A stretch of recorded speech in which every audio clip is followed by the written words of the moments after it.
something is happening to us right now. And this is very important because what you think is one thing, in reality, is another. What you may not know or realize is that it is all being orchestrated. You are being manipulated.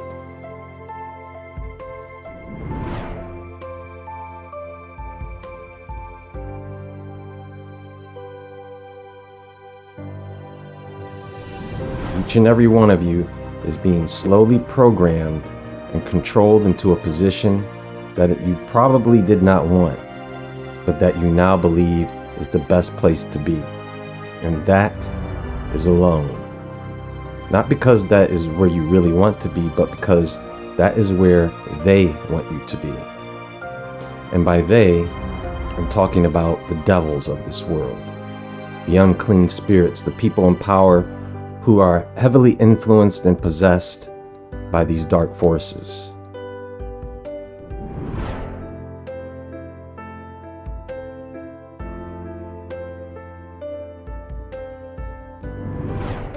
The loneliness epidemic is about to get a lot worse, and it's going to happen quietly. Most people think it comes from isolation. There's not enough people around, not enough time with friends, too much time alone in a room. But that's not quite right. You see, loneliness doesn't come from being alone. It comes from what it now costs you to not be alone.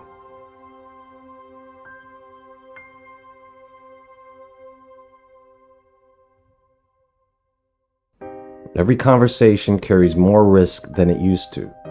Say the wrong thing to the wrong person, and a normal exchange turns into a problem you didn't sign up for.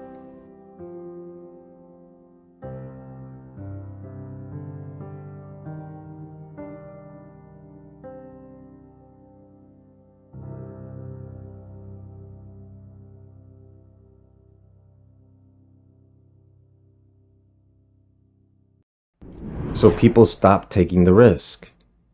Fewer close friendships, more surface level everything. People show up, but they don't show up. And here's the one thing that people are forgetting about. Loneliness doesn't just make people sad, it makes them easier to control. A person with 3 close friends who will push back on a bad idea is a very different person than someone with 0 friends. This is the loneliness that many people are experiencing right now. It's one of the conditions that makes everything else possible. And the thing is, most of what's driving this, people aren't quite aware of yet, because of all the different forms that it comes in.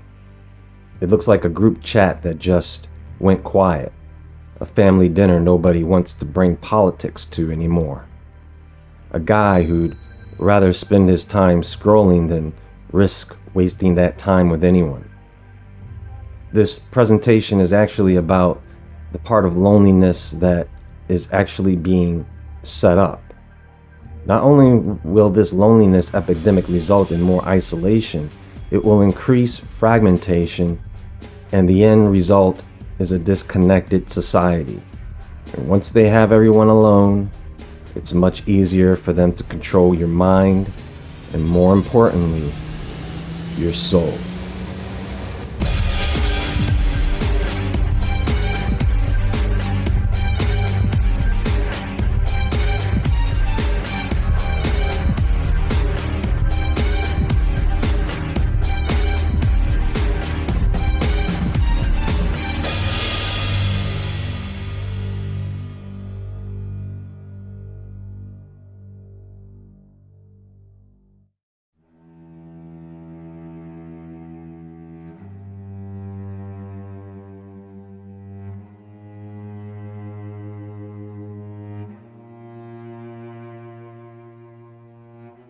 The way most people talk about loneliness, you would think it's a supply problem. Not enough people in your life. Not enough time with people you've got. So, If you fix the supply, you see friends more, join a club, get off your phone, the loneliness should go away, right? That's the story the Surgeon General told in 2023 when they called this a public health epidemic. Hours spent alone, screen time, community involvement dropping. And that data's real, and I'll get to some of that in a moment. But you see, it treats loneliness like a math problem. Not enough contact, add contact, problem solved. But here's what's being missed. It's not that people don't have access to other people. It's that access got expensive. Think about it like this. Every time you talk to someone now, whether that's a coworker, a cousin, a guy or girl at a bar, there is now a cost attached to it that wasn't there 20 years ago. Say the wrong thing about the wrong topic, and what used to be an awkward moment is now a problem. Maybe it gets brought up later. Maybe it changes how they see you permanently. Maybe it ends the relationship altogether. Call it the interaction tax. Every exchange comes with a social risk premium attached, whether you notice it or not. And once you see loneliness as a pricing problem instead of a supply problem, the whole picture flips on its head. It's not that people are avoiding each other because they don't want those connections. Deep down inside, they truly do. They're avoiding each other because those connections got too expensive to risk casually. So they pay for less of it. Fewer close friends, more acquaintances they keep at arm's length, more relationships that never get past small talk, because small talk is the only thing that is still cheap. It's the only thing they feel that they can really afford. So people are actually pricing each other out. And once a society starts pricing out its own conversations, that's when everything turns to shit. And while all these people are drowning in their loneliness, they neglect to ask, who benefits when the price goes up?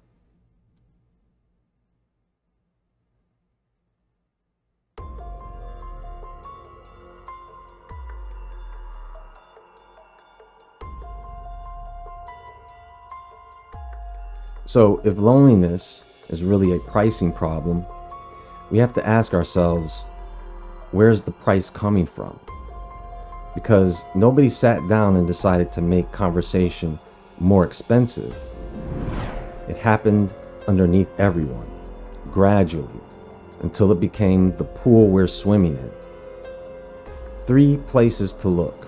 First, we couldn't keep politics in its lane.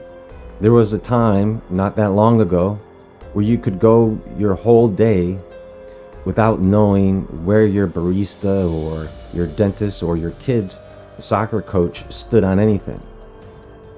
Politics was a topic you basically opted into. Now it leaks into everything. Uninvited. A grocery store conversation, a group chat about fantasy football. It doesn't matter what the original topic is. There's a good chance it ends up there anyway. And once almost any topic turns political, every conversation carries the risk that it can turn into 1 or 2 topics everybody knows to avoid at Thanksgiving. Second, nothing disappears anymore. A conversation you had in 1995 lived and died in that room it happened in. Today, it can be recorded, it can be screenshotted. You see that all the time on social media. People call them receipts. And in many cases, those messages get quoted out of context and follow you around for years. Now that changes what people are willing to say to each other, because the downside of misfire is permanent. When a bad sentence used to cost you an awkward 5 minutes, it can now cost you your reputation. So people start saying less, you see? especially to people they don't already trust completely. Third, these platforms reward the wrong instinct. You see it online. People constantly calling each other out on almost anything. Calling something out gets you more attention than letting something go. Did people suddenly get meaner? Well, the truth is that the incentive underneath every interaction, online and offline, shifted toward catching each other in something, instead of giving each other the benefit of the doubt. And none of these three things on their own look like much. A little more politics here, a little more permanence there, a little more reward for catching someone slipping up.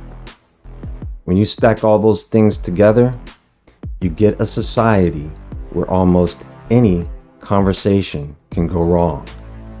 Almost any wrong thing can follow you. And almost any slip up gets rewarded when someone else points it out. We are living in a system that is raising the price of talking to each other. And people are responding to it exactly the way you'd expect anyone to respond to a price increase. They just start buying less of it. So if this pricing model is real, it should show up in the numbers, right? Well, it does. In 1990, 3% of Americans said they had no close friends. 3%. By the early 2020s, that number had quadrupled to 12%. Some of the more recent tracking puts it even higher, close to 17% by 2024. Now that is a straight line collapse in the number of people who have anyone close at all. It's worse for men specifically. In 1990, more than half of American men, 55%, said they had 6 or more close friends. Today, that number has cut almost exactly in half, 27%. And the men reporting 0 close friends went from 3% to 15%, which is a 5-fold jump. To add to this, it's also the time spent with them. Between 2014 and 2023, in less than a decade, the time spent socializing with friends dropped by 37%. Here's the thing people get wrong about numbers like this. And it's easy to see it as people just don't want friends anymore. But that's not what the data's telling you. If you look at it through the pricing lens instead, people are cutting the cost. By the way, when I talk about pricing here, it has nothing to do with money, of course. And I'm sure most of you understand that. So again, what people are doing is they are cutting their circle down to 2 or 3 relationships that have already survived enough disagreements to feel safe. And they are letting everything else drift down to small talk, because small talk is the only interaction left that doesn't carry a real price tag. Now, the interaction tax went up and people responded to this by paying it less.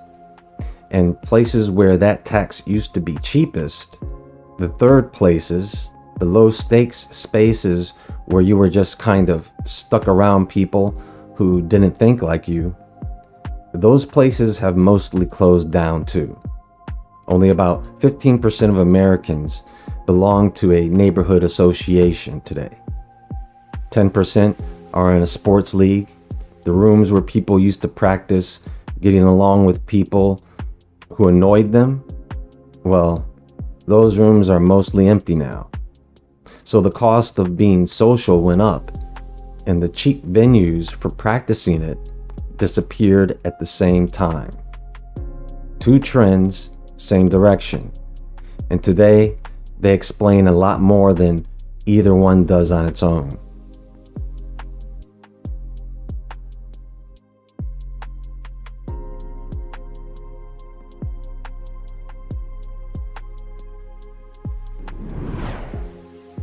You don't need me to convince you this is happening. You've already lived it. Let me just put names on things you've probably already noticed. the family dinner, where one topic can end the night. You know the one. Somebody brings up the news, somebody else tenses up, and now everyone's either navigating around it for the next hour or someone's leaving early. This got common enough that how to survive a political conversation with family is basically its own genre of article every November. That's not a coincidence. That's a whole category of writing that only exists because the price of family conversation went up. The group chat that just stopped. Almost everybody's got one, where somebody just posted something once, something political, edgy, whatever. It got a cold response, and the chat just went quiet. No resolution, no apology, just withdrawal. That's the interaction tax. Nobody paid it, so nobody talks anymore. The coworker used to actually talk to. There used to be a wider range of things you could bring up at work. Now there's a mental list. Nothing written down anywhere, but everyone's got one. A list of topics you just don't go near with people you're not sure about. So the relationship downgrades. It downgrades to nothing but short conversations of weather, weekend plans, or work itself. Everything else gets filed under not worth the risk. Now, dating apps are worth sitting on for a second because they're basically the interaction tax turned into a business model. You get to filter through people by their stated values before you ever have to risk an actual conversation. You see? It feels like solving the problem, right? No more wasted time on someone who doesn't get it. But look at what it's actually doing. It's letting you skip the part where you find out someone disagrees with you and it's fine, which means the muscle for handling that never gets built. The app removes the risk and quietly removes the skill along with it. Which brings me to ghosting, which is probably the cleanest example of all of this, because it is the interaction tax paid at the highest possible rate, 0. Someone would rather disappear completely than have just one uncomfortable conversation about why it's not working. That used to be considered a genuinely rude thing to do to another person. Now it's default behavior. Common enough that everyone just expects it going in, which tells you something. When the cost of an honest conversation feels higher than the cost of vanishing on someone entirely, vanishing wins, of course, and that's the pricing model working exactly as you'd predict, just applied to romance instead of friendship. And here's the one that should actually unsettle you just a little. People increasingly saying they feel more comfortable opening up to a stranger online, an anonymous account, a comment section, an AI chatbot, than someone in their actual life. And when you think about it, through everything we've covered, that makes complete sense. There's no relationship on the line, no history to damage, no price if it goes wrong.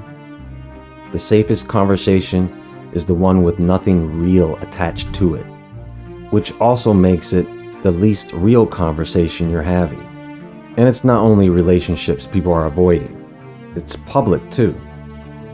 More people are choosing to just stay home, skip the party, skip the bar, skip the thing where you might end up in a conversation you didn't plan for. Some of that's convenience, food delivery, streaming. The couch is genuinely more comfortable than it used to be. But underneath the convenience story is the same risk calculation. Public space means unscripted interaction with people you don't control the topic with. Home means you control all of it. So the safer, cheaper option keeps winning, one Friday night at a time. And then there's the thing almost everyone says at some point now, in one form or another. It's all over social media. People say that people are just different now, meaner, colder. I can't deal with people the way I used to. It's worth pausing on this one because it's usually framed as a change in other people, which is valid because yes, people are getting meaner and their hearts are hardening. But that's only part of it. Look at it through the lens we've built. If you're preparing for a bad interaction before it happens, always expecting the disagreement, expecting the judgment, expecting the worst read of what you say, you're going to find it. Because a mind under social risk goes looking for threat, and it's very good at finding what it's looking for.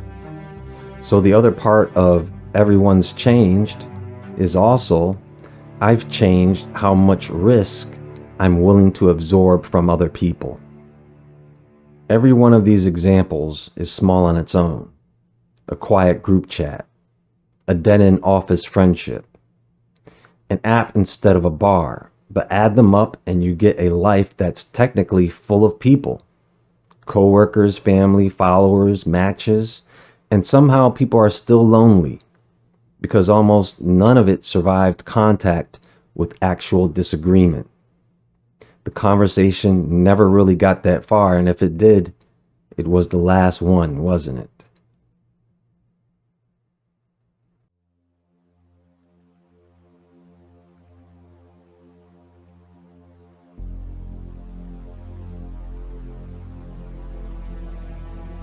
For most of human history, our disagreements were balanced by something very important.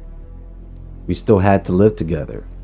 You could argue politics with your neighbor on Sunday, then help him repair his fence on Monday. You might disagree with your coworker, but you still eat lunch together. You didn't have the luxury of imagining the other side as monsters because you knew them too well. Today, that's changing, and that's where one of the subtle consequences of modern technology begins to form. It's tempting to say we're becoming more divided than ever before, but that's not entirely true. Many of our divisions are real. What's changed is our perception of how large those divisions actually are. Take politics. Political disagreements have always existed. People genuinely have different values, different priorities, and different visions for society. That's normal. Healthy societies don't require everyone to agree. They require people to believe disagreement is still compatible with coexistence. But online, that's not the version we're shown. Social media platforms aren't rewarded for showing ordinary conversations. They're rewarded for showing emotional ones, the angriest arguments, the most outrageous opinions, the most inflammatory headlines.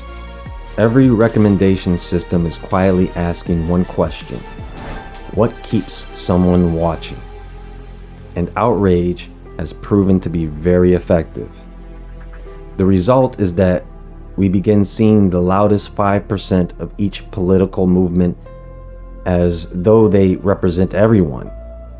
Someone posts an extreme opinion, it gets shared millions of times. Reaction videos multiply, comment sections explode, news outlets report on the controversy. Before long, that one extreme voice begins to feel representative of an entire population. Gradually, people on both sides begin believing something that isn't necessarily true, that everyone on the other side is becoming more extreme, right? Even when most people remain somewhere in the middle. The disagreement is real, but our perception of its size becomes inflated dramatically. The exact same pattern appears between men and women. There's no question that relationships have changed. Marriage rates have fallen. People are waiting longer to have families. Dating has become increasingly mediated through technology. Both men and women report rising loneliness. These are real cultural shifts. Declining birth rates, the destruction of the nuclear family. But see, if your understanding of the opposite sex comes primarily through media, you encounter something very different. Algorithms quickly discover which conversations receive the most engagement. The videos where every man is portrayed as selfish.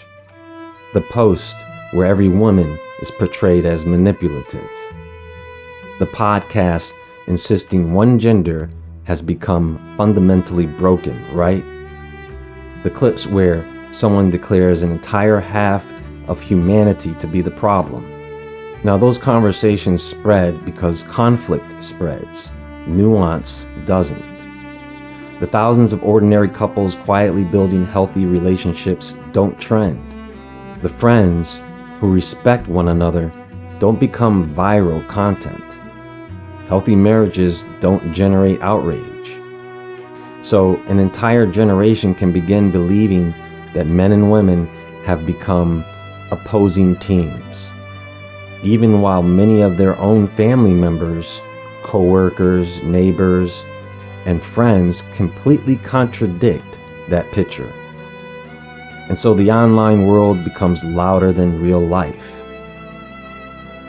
Then come the generations. Boomers versus millennials, millennials versus Gen Z. Every generation is convinced the next one is lazy. Every younger generation convinced the older one destroyed or ruined everything for them. Children blaming their parents. Again, there are real differences. People grow up in different economies, different technologies, different cultural expectations, different educational systems. Those differences shape perspectives, but online, those differences become identities, caricatures. Boomers become technologically incompetent villains. Gen Z becomes hopelessly fragile. Millennials become entitled. Every generation gets flattened into a stereotype because stereotypes spread faster than complexity. The same thing happens geographically. Urban versus rural. Cities are portrayed completely detached from reality. Small towns are portrayed as backwards. Real differences in experience become exaggerated into entirely different worlds. Class resentment follows the same script. The wealthy become cartoon villains. Working class communities become simplified into political symbols. Entire groups become avatars instead of people. Again, the differences exist, but the caricature becomes more visible than the reality. Notice the pattern? It hardly matters which groups we're talking about. Politics, gender, age, geography, class. The mechanism stays consistent. Start with a genuine difference. Find the most extreme examples, repeat them constantly in front of you. Allow engagement algorithms to reward outrage. Eventually, people begin responding to a distorted version of one another, not to actual human beings. We have carefully selected highlights of everyone's worst moments. There's another reason this distortion has become powerful. We have fewer opportunities to correct it. Earlier, we talked about the disappearance of what sociologists call third places, which are environments where people naturally interacted outside of work and home. The bowling league, the neighborhood cafe, the local volunteer group, the community center, the church picnic, the places where people with different beliefs simply existed together. Those spaces took disagreement. They humanized it. They reminded us that someone could vote differently and still coach Little League. Someone could have completely different beliefs and still help shovel your driveway after a snowstorm. Those everyday interactions quietly prevented stereotypes from taking root because reality kept interrupting them. As those spaces disappear, something else fills the gap: the algorithm. Instead of meeting people directly, we meet their online representations. Instead of conversations, we consume clips. So instead of neighbors, we encounter strangers selected for maximum engagement. For many people, the internet becomes the primary source of information about groups they rarely interact with in real life. And that's a dangerous substitution. Recommendation systems don't optimize for accuracy, they optimize for attention. Eventually, something outside begins to happen. The social risk we once associated with individual bad actors starts getting assigned to entire groups. One unpleasant interaction becomes evidence about millions of people. One viral video becomes proof that they're all like that. Trust begins shrinking, and not just toward individuals anymore, but toward categories of people. And once trust starts collapsing across multiple directions at the same time, politics, relationships, communities, generations, neighborhoods, isolation grows everywhere. Because we increasingly encounter each other through systems that profit from making us believe we already are isolated.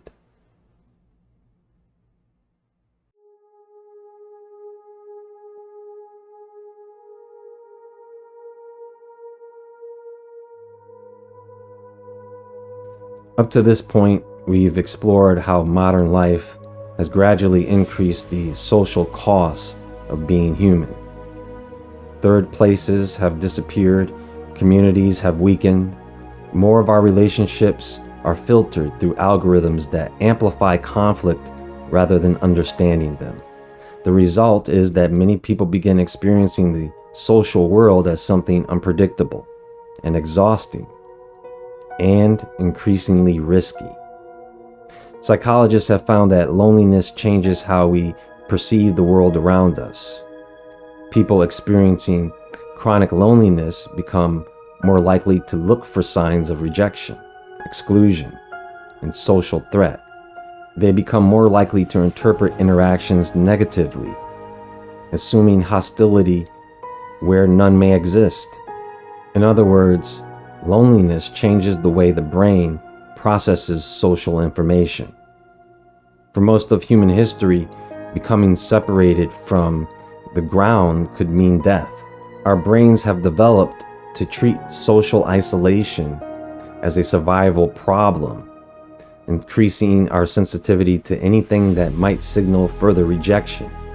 The more isolated someone becomes, the more threatening other people begin to appear. You see, so making new relationships feels even more difficult to form. This creates a feedback loop.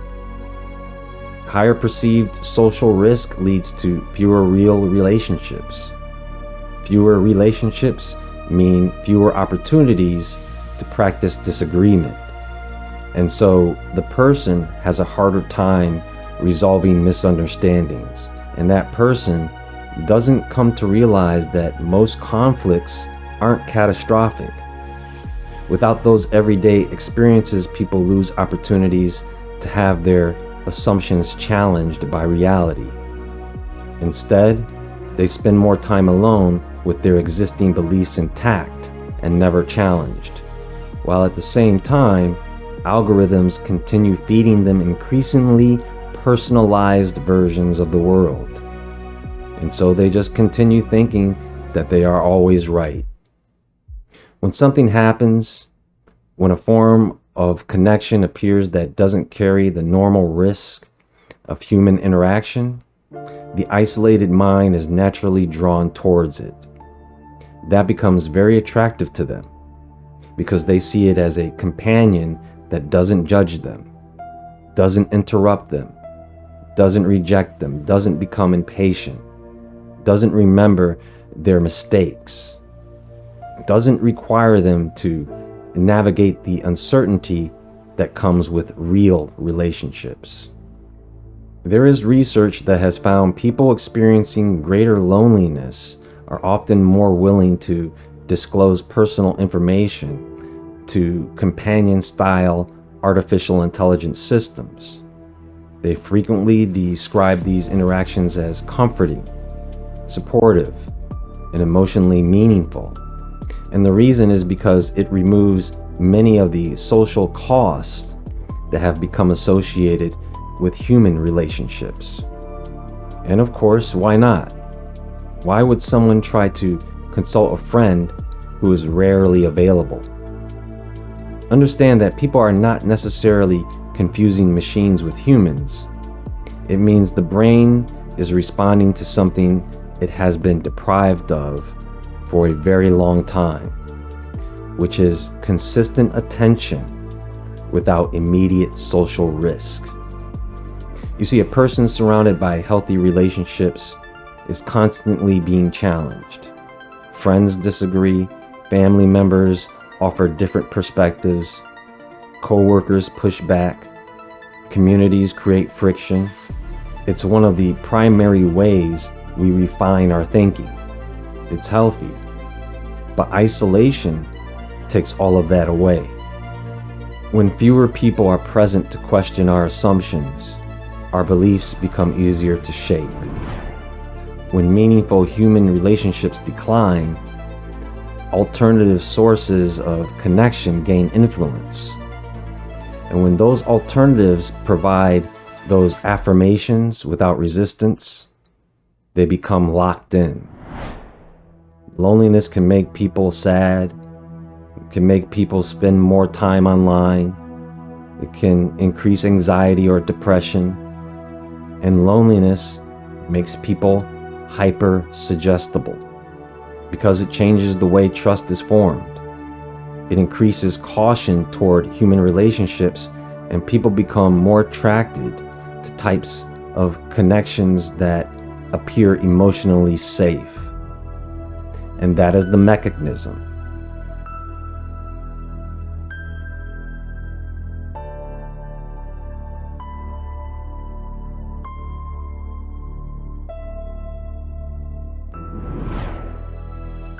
We are living in a society where people approach one another with greater caution, greater suspicion, greater fear of getting it wrong.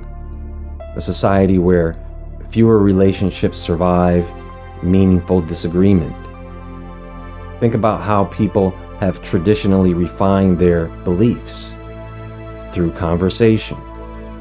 Friends challenge us, co-workers disagree with us, family members call us out when we've gone too far. Neighbors remind us that reality is more complicated than the version presented on a screen.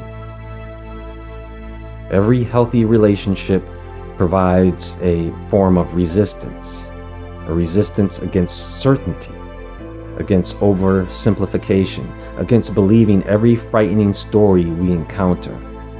When those relationships begin disappearing, something important disappears with them. Correction. Instead of being surrounded by people who know us well enough to question our assumptions, we're surrounded by content designed to reinforce them. Instead of conversations that naturally introduce complexity, we're offered streams of information that reward certainty. Instead of hearing from real people, we encounter representations of entire groups. The people capable of pushing back become fewer, and the voices that remain become easier to ignore. A population carrying a high interaction tax, where every conversation feels risky, every disagreement feels dangerous, and every relationship feels fragile, is a population with fewer trusted people around each individual who can successfully challenge mistaken beliefs. Understand, this is exactly where our controllers want us to be. They have designed it that way. Many people are about to discover that most of what they know about one another came from systems that profited from telling them who everyone else was. We don't have to form new interactions with more people to solve this. We just have to have better interactions with the relationships we still have now. Disagreement has always been a part of healthy societies. Misunderstandings have always happened. Awkward conversations have always existed. The goal was never to eliminate those moments, but to build relationships strong enough to survive them. We have to start looking for the real version of the other side, instead of the version selected by an algorithm. That means staying in conversations that cost something instead of abandoning them the moment they become uncomfortable. It means recognizing that the loudest voices online are usually the least representative of the people we actually encounter in our everyday personal lives. And most importantly, it means rebuilding the spaces where disagreement doesn't automatically end the relationship. The willingness to keep showing up, even after discovering that someone sees the world differently than we do, that is our greatest defense against manipulation. Because when you have enough real people in your life, no algorithm can ever become your primary way of understanding humanity. I want to thank you all for joining me for this presentation. Please share this message with others. God loves you. I love you. And as always, friends, stay awake, stay aware, stay safe, and I'll talk to you all soon.